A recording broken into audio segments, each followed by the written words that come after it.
అందరికీ praise the lord.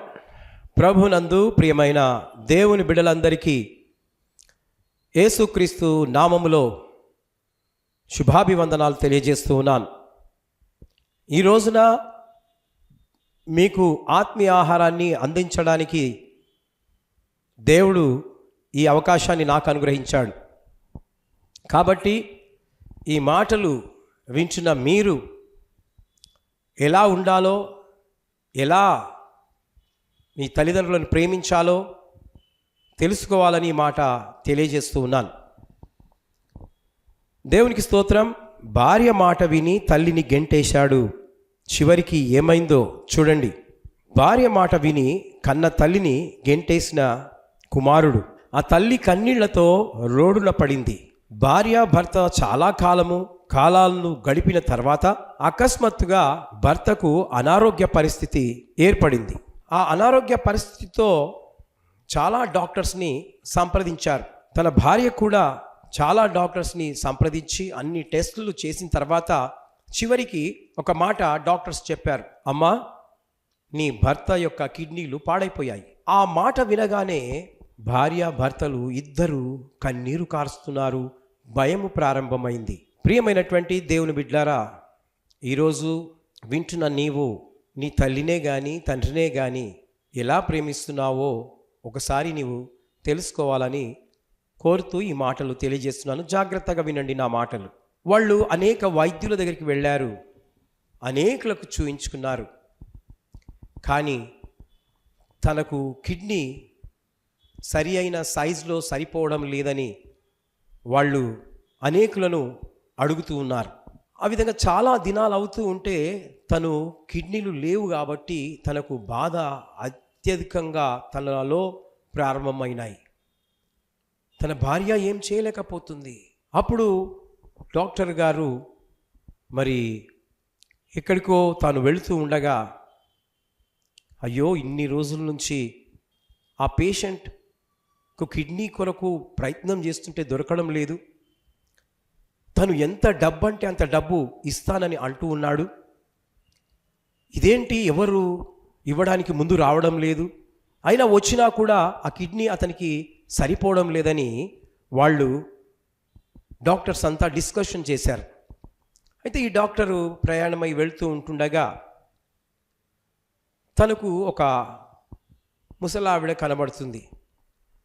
తనకి ఏదైనా పాపము డబ్బులు ఇద్దామని చెప్పి కారాపి ఆమెకు డబ్బులు ఇస్తూ ఆమెతో అన్నాడట, అమ్మా, నీవు చాలా మంచిగా కనబడుతున్నావు,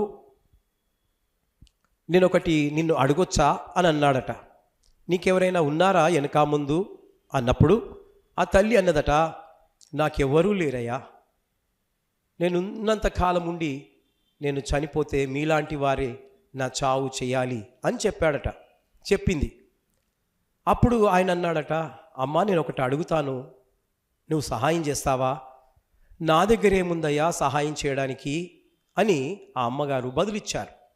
అప్పుడు ఆ డాక్టర్ గారు అన్నారట, అమ్మా, నేను డాక్టర్ని, ఒక కుమారుడు చాలా బాధలో ఉన్నాడు, తన కిడ్నీలు 2 పాడైపోయాయి, తను మరణ పరిస్థితిలో ఉన్నాడు. ఒకవేళ నీవు దయదలిచి తనకు నీ కిడ్నీలను సహాయం చేస్తే నీకు బోలెడంత డబ్బును ఇస్తానని చెప్పాడు. ఎవరు నాకు ఇస్తారో వాళ్ళకి నేను ఇస్తానని చెప్పాడమ్మా, నీవు సహాయం చేయగలుగుతావా అన్నప్పుడు ఆ తల్లి కన్నీరు గారుస్తూ, నా కొడుకే బాగలేనట్లయితే నేను ఇయ్యకపోయేదా అన్న మనసుతో, అయ్యా, త్వరగా తీసుకువెళ్ళు, నా కిడ్నీల కొరకు అతను డబ్బులు ఇచ్చే అవసరం లేదు, కానీ నేను మాత్రము అతనికి ఇస్తాను అని చెప్పి ఆ అమ్మగారు వచ్చి తన కిడ్నీలను ఆ కుమారునికి ఇవ్వడం జరిగింది. ఇచ్చిన తర్వాత ఈ డాక్టర్ గారు ఆమెతో అన్నారు, అమ్మా, నీవు మాత్రం చనిపోవు, నీవు చాలా రోజులు బ్రతుకుతావు అని ఆ డాక్టర్ గారు హామీ ఇస్తారు. ఆమె ఏమంటుందంటే, నేను చనిపోయినా పర్వాలేదయ్యా, నాకు ఎవరూ లేరు, డబ్బులు ఇవ్వకపోయినా పర్వాలేదు అని ఆమెకు డాక్టర్ చెప్పాడు. సరే, దేవునికి స్తోత్రం. దేవుని బిడ్డరా, ఆమె ఎవరు? మంచి ప్రార్థనా పరురాలు, యేసయ్య అంటే చాలా ఇష్టం, భక్తి పరురాలు, అనుక్షణం తను దేవుని వాక్యమును చదువుతూ ఉండేది. అప్పుడు ఆ కిడ్నీలు ఇచ్చేశాడు. ఆమె ఒక హాల్లో తను పడుకొని ఉంది. కుమారుడు కిడ్నీలు అమర్చారు.